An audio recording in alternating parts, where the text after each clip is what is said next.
to the Daily Millionaire News. And yes, I have changed the title from Daily Financial News to Daily Millionaire News because I am trying to game the YouTube algorithm. So, without further ado, today's news is quite plentiful. Lots of topics to talk about, things of interest. I thought I would start off with Boeing.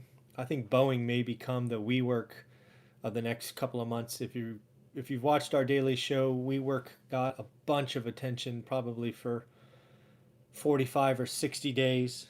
Most of it not good, as their IPO blew up and they took $1 billion write off and the like. So Boeing's on tap today.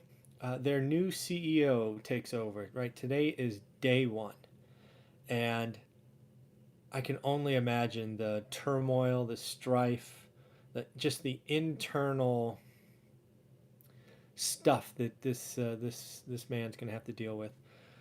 He's clearly got to get the 737 Max flying again. They're looking at shutting down the production of it. They have tons of these planes. I've seen some pictures now just sitting there, kind of all stacked, probably off in desert somewhere. And I think it's going to be interesting. I did see that he has a $7 million bonus tied to getting the 737 Max flying again. I got to tell you, I don't know how I feel about that bonus. This, I don't know, that just seems like the wrong incentive.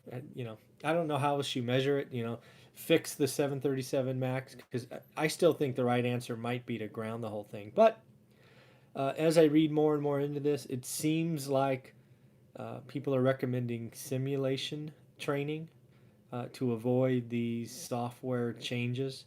Um, I am not a pilot by any stretch, nor do I understand any of it. But I guess flying a 737 Max is not like flying other 737s. It behaves different, has different technologies. It's frankly a different generation. So it will be interesting. But he's also has to solve, the FAA. The FAA is going to take a very hard look at Boeing, giving some of the emails we have seen where their regulators were essentially being bullied. So that won't happen again, no question. And of course, morale at Boeing has got to be at an all-time low, which is going to be something to follow. So we'll see. I just say it again because I just don't like it. I don't like having a $7 million bonus tied to making that plane fly again. Um, but anyways, it is what it is. Good for him, I guess. Next up, did you see this? Taco Bell is offering you 100K a year salary at some of its locations. Now, it is for a general manager, right? The individual that's kind of the president of that store, right? I kind of get it, right? The general manager of the store has got to be invested. I'm sure there is high turnover, and labor market is tight and all of that. But it's pretty interesting that they're now breaking the six-figure mark to be a general manager at a fast food restaurant. I remember working at one as a I think I was in high school. Um, yeah, I think I was in high school. Making like 385 or 315 or whatever it was an hour. And, so anybody who thinks there's no inflation, uh, look at Taco Bell. The other thing I look at this is I actually look at this going, okay, good news, but is this an early sign of inflation? Right? When you're having to pay, fast food restaurant managers and general managers 100K to keep them, is that a sign of inflation, right? The first whiff of inflation, right? We like to report inflation sub 2% all the time, but man, I'm guessing a Taco Bell general manager did not make 100K 10 years ago. So, and again, inflation is bad for me as a real estate investor. Well, it's bad and good, really, right? It's bad for the cost of money. So, fixed rate debt will be good, right? If we got a whiff of inflation and rates went up, man, cap rates would be crushed. And all of these deals that have been done at these skinny rates would be in big trouble. So, that'll be interesting. Wouldn't really hurt, someone who keeps telling you to buy single family homes because, again, hopefully you're getting 30-year debt. So inflation would probably help you. It would probably hurt buying more, but it would help you with what you own because your interest rate would be lower. You'd be able to raise rents because that's part of inflation, and the value of your properties would go up. So it's kind of good and bad. But again, I look at this 100K Taco Bell general manager and go, ooh, am I seeing inflation right in front of me? So that's something I look at. Next up, I don't know if you saw this, but Porsche logged a record year of sales in 2019. Again, another sign that the consumer is doing okay. Um, I didn't know the sticker numbers on these cars, but I've always thought of Porsche as expensive sports cars. They did over 280,000 vehicles in 2019. And a couple of things were interesting about the article. First off, was um, the growth, the highest growth rate was in Europe. That was interesting because Europe is kind of like the drag on the world economy as I watch it. So I'm wondering if Europe is kind of better at the edges than I think it is. Is it more country specific? I don't know because this it just said Europe. It didn't break Europe down. Um, in addition, it was the SUVs that drove growth. I think I wrote them down. Yeah, the Cayenne and the Macan. So I'm one, again, not cheap vehicles. So just something to think about because maybe Europe's not as in much trouble as we, or at least as I think it is.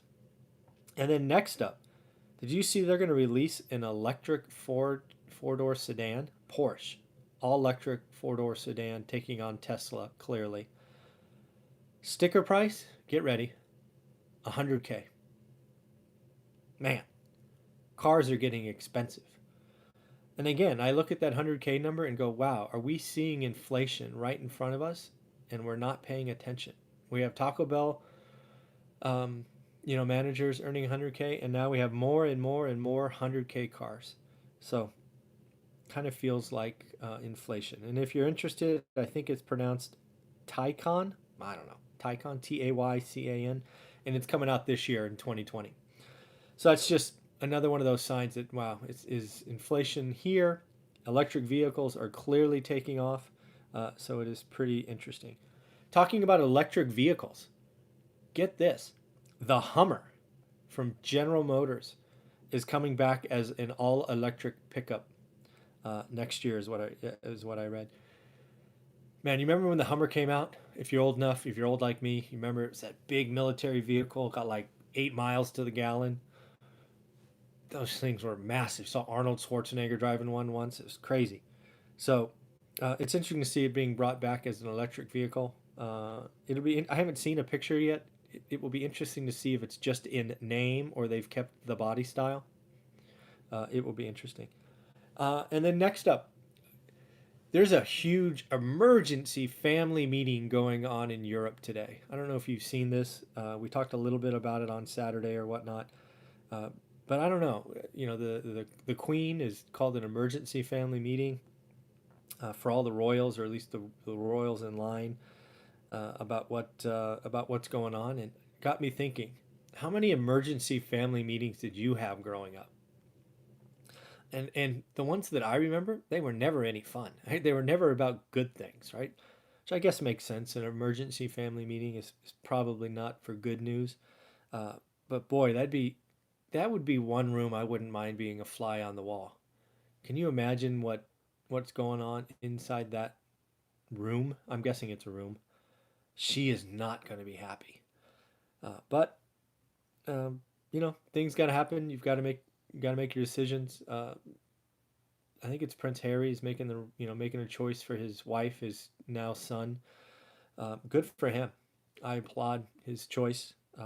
Everybody, has a right to make their own choice, and if he chooses to do that and gives up the income, the cash, whatever it is that comes with the royal title, good on him. But yes, that emergency family meeting, I'm sure, is not going to be fun. A couple more things. Lululemon is the first kind of earnings release that I saw. It wasn't an earnings release, but they raised guidance. If you watch this weekend's update, I've said that the PE is getting stretched at almost 19 for the S&P, so we've got to see if companies are delivering. Look, check this morning. One of the first companies out had a raise in guidance. They rose about 10 cents. I think it was like 224 from a 212, something like that. But again, it was a raise, guidance was raised. So again, these are things I'm looking for. Um, then we'll go to China. Uh, this this shocked me. I'm not often shocked, but this one shocked me. China car sales fell 8% in 2019. That was interesting,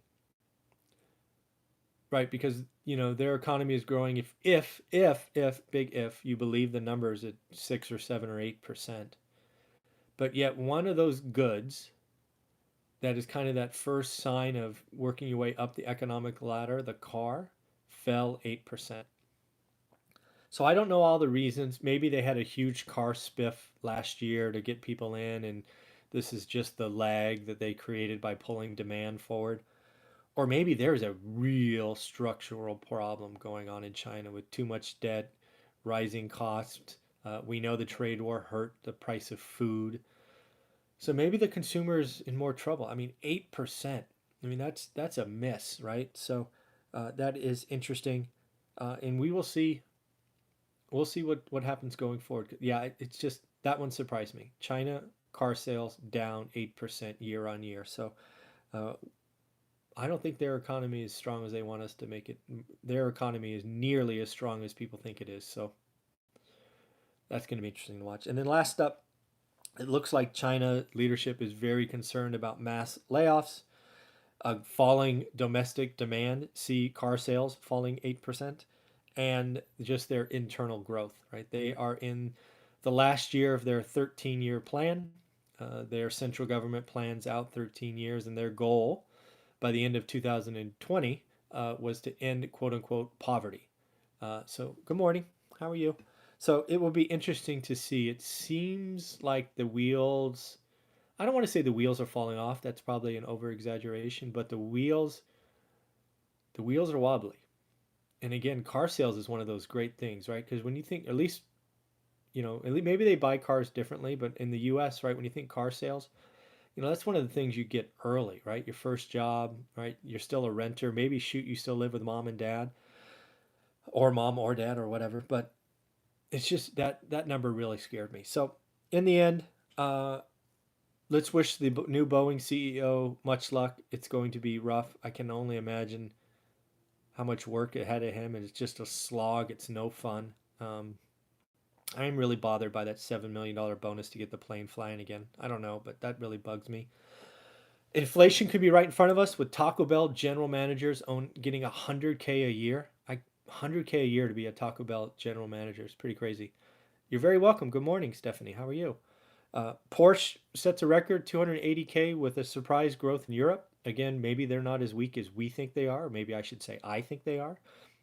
Electric cars taking off, both with a four-door Porsche and the Hummer coming back from General Motors. We have probably the number one emergency family meeting going on in Europe with the Queen calling I guess it's the princes and whatever, crazy emergency meeting going on. Lululemon raises guidance, which again is important for this channel because we need to see if the PEE, the price to earnings ratio, is getting stretched, or if we're just going to keep growing and raising. And then worried about China with falling car sales at 8%. So that's the daily Millionaire news. I hope you like it. We will talk to you tomorrow. I have a great interview start. I have two interviews today that will be posted. One starts at 8 my time. I think, and the other one is at 1:30. So have a wonderful day and take